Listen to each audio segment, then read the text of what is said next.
पंजाब हरियाणा के बॉर्डरों के ऊपर लगभग मोर्चा 33वें दिन में दाखिल हो चुका है। दूसरे रूप में आप कहिए कि पंजाब हरियाणा बॉर्डर को सील किए हुए, सरकार को रोके हुए, बड़े हाईवे के ऊपर दीवार निकाले हुए, वहां किलों की जो फसल उगाए हुए लगभग 38 दिन हो गए।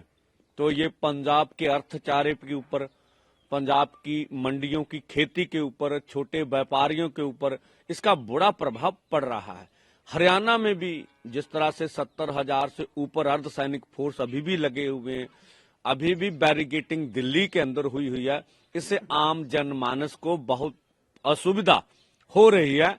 आपके माध्यम से आज फिर अपील करेंगे सरकार से कि जब हमने दिल्ली अपने पंजाब हरियाणा के बॉर्डरों के ऊपर बैठने का निर्णय ले रखा है कि जब आप रास्ता खुला देंगे तब हम दिल्ली जाएंगे। बेशक राजधानी जाकर अपना आंदोलन करने का हमने फैसला तो वापस नहीं लिया भाई, अब आपको ये रास्ते रोकने का कोई अधिकार नहीं, पूरी तरह रास्ते आप खोलिए।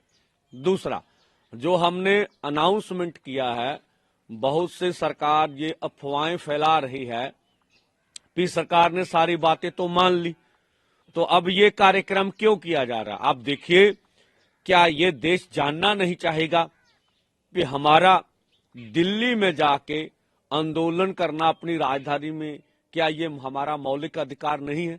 इसकी वजह से, या फिर जो हम मांगे लेकर आए कि एमएसपी लीगल गारंटी कानून बना के दीजिए, जो पहले कमिटमेंट कर रखी थी सरकार ने, और किसान मजदूर को कर्ज मुक्त करिए, ये भी बातें थी। इस बार एजेंडा तय कराएंगे पूरे देश से कि आपने कौन सी सरकार चुननी है, देश निर्णय करेगा, देश का किसान मजदूर आम जनता निर्णय करेगी। क्यों ना जिन्होंने पिछले आंदोलन में हमसे वादा किया था मीटिंग में कि हम बिजली बिल 2023 जो बना के रख लिया 24, वो नहीं लाएंगे, क्यों लेकर आए? बन गया बिजली बिल। ये अकेला किसान मजदूर का मुद्दा नहीं है, ये देश के हर नागरिक का मुद्दा है, ये निजीकरण का मुद्दा है। और निजीकरण का अगर आप इस पे आप लड़ेंगे नहीं तो आपका नुकसान हो जाएगा। ये पूरे देश में लेके जाएंगे, वादा किया था। पोल्यूशन एक्ट से खेती को बाहर निकालने का वादा था, ये क्यों नहीं पूरा कर दिया भाई?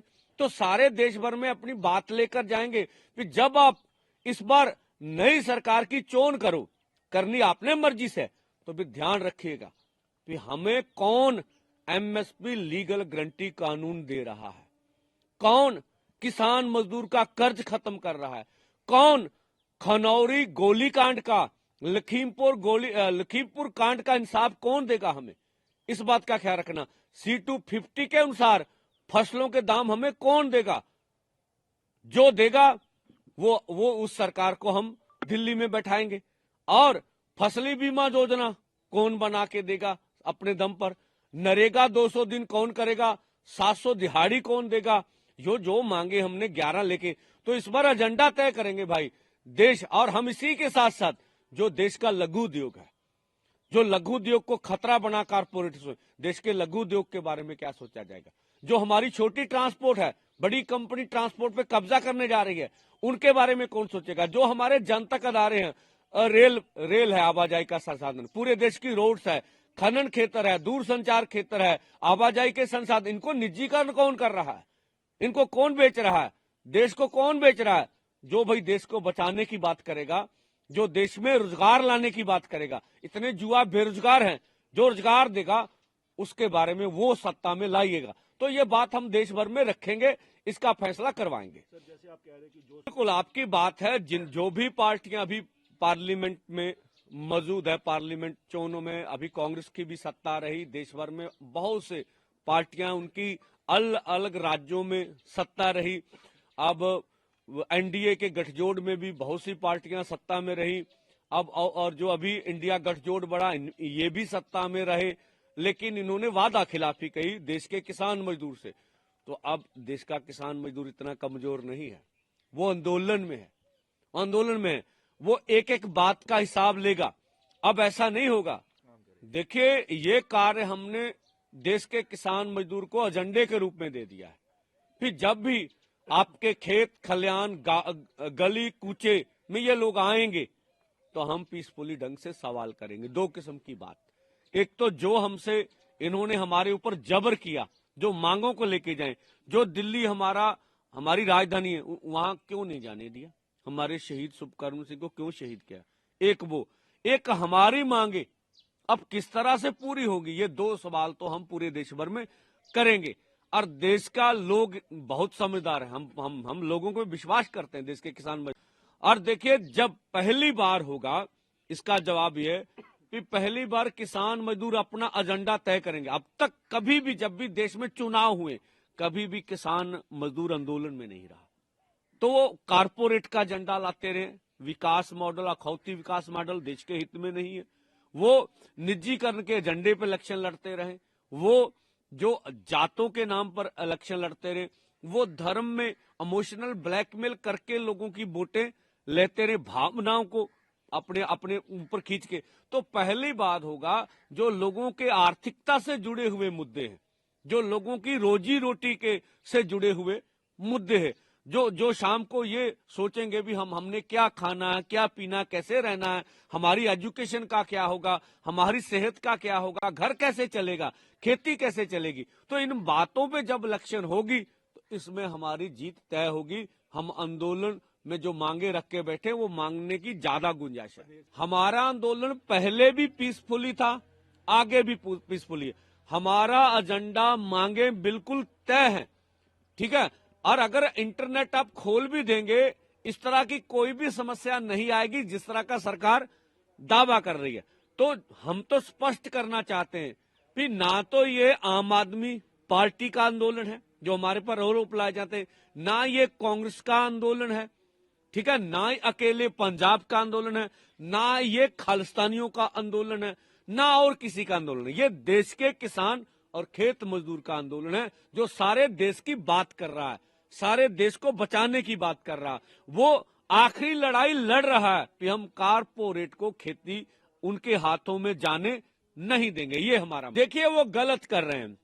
अगर जो हिंदी भाषी स्टेट्स हैं, वो एक हमारे देश में ज्यादातर तबका जो है हिंदू है, ये अच्छी बात है, उसको डराने का यत्न किया जा रहा है, उसको भड़काने का यत्न किया जा रहा है हमारे अगेंस्ट।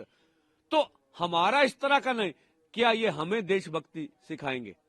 पंजाब में रोज तिरंगे में लिपट के लाशें आ रही हैं और देश के हित में जितनी कुर्बानियां पंजाबियों में दी 80% तो पंजाब की कुर्बानियां, ये देशभक्ति हमें सिखाएंगे। तो ये गलत प्रचार प्रोपेगेंडा हमारे खिलाफ कर रहे हैं। आज हम पूरे अमृतसर में यहां पर नुक्कड़ मीटिंग करेंगे और आने वाले समय में जब यहां गेहूं की कटाई होगी तो वहां आंदोलन किस तरह से हम जारी रखेंगे और आने वाले कार्यक्रम जो दो बड़े फोरमों में तय कर रखे हैं उनको किस तरह से करेंगे, उसके बारे में आज अमृतसर जिले में लगभग मैं अभी से लेकर लेट नाइट तक पूरे नुक्कड़ मीटिंगें करके इसकी तैयारी कराऊंगा। देखिए जो ये आपका अच्छा सवाल था, आज शंभू बॉर्डर से 11 के 12 बजे के बीच जो बरनूड़ की ओर जाते हुए वहां चंडीगढ़ से होते हुए पंचकूला में आज एक गांव है वहां स्टे करेंगे रात भर। तो वो हमारे मनजीत सिंह जी रहे, लौंगोवाल साहब, अमरजीत सिंह जी मोहड़ी और मलकियत सिंह जी और हमारे बड़े लीडर उसकी अगुवाई आज करेंगे, यहां जाएंगे। देखिए ये तो लगता नहीं है कि हम अपनी कलश यात्रा गांव में लेकर जाएं और इससे कोई लॉ एंड ऑर्डर की परिस्थिति होगी, तो ये हम लोगों के बीच बात लेके जाएंगे। अगर सरकार इससे भी रोकेगी तो भाई पूरे देश भर में और जो सरकार का डिक्टेटरशिप का चेहरा वो नंगा हो जाएगा। तो भाई अब किसी किसान आंदोलन में शहीद हुए किसी भी शहीद को गांव-गांव में लोग उनको देखना चाहते हैं, उनके दर्शन करना चाहते हैं, इस पीड़ा को जानना चाहते हैं कि क्या आपसे हुआ, ये तो हमारे करने का अधिकार है ना। तो ये आज का कार्यक्रम रहेगा और 22 को बड़ी जो श्रद्धांजलि समागम महापंचायत हरियाणा में करेंगे, इधर 31 को मौड़ा मंडी अंबाले में करेंगे। हरियाणा में ये रैली करने देंगी सरकार? उनका कहना है कि शायद कोई वायलेंस हो सकती है, कोई ऐसा हो सकता है, कोई माहौल खराब हो सकता है। देखिए, आप उसकी जिम्मेवारी लेंगे अगर मान लो ऐसा कुछ होता है? बिल्कुल नहीं, बिल्कुल हमारी जिम्मेवारी। ना तो किसी किस्म का कोई इस तरह की वायलेंस होगा, ना को लॉ एंड ऑर्डर की समस्या होगी। हम बैठे हुए, अब इतना समय हुआ तभी कुछ नहीं हुआ, अब कहां से होगा?